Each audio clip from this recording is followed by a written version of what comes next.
કેમ છો મારા ગોંડલવાસીઓ? નવરાત્રી આવી રહી છે તો આપણી પ્રાચીન સંસ્કૃતિ અનુસાર આપણે નાની છોકરીઓને જોઈએ છે કે ગરબા લઈને નીકળતા હોય છે. તો ચાલો એના વિશે જાણીએ આજે. તારું નામ શું છે? સુમન. ક્યાંથી આવો છો? કોઠારેથી. તા શું લઈને નીકળી છો? ગરબો. તા ગરબો લઈને નીકળી મતલબ શું કહેવામાં આવે આને? ગરબા ગાવા નીકળી.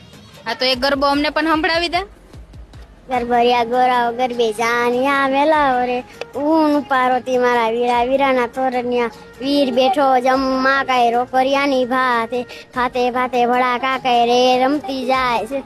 રેલમાં બેઠો વાણિયો કઈ કાગળ લખતો કા જાય છે. કાગળમાં બે ભૂતળિયું કઈ રાસ રમતી જાય છે. અસી કલી મારા જગે મગે મારા તોરડે બેઠો બોલ બોલ પધારા મોતી રે ધોરી મેલતી રડતી રડતી હોય તો રડવા દે તેલનું ટીપું પરવા દે.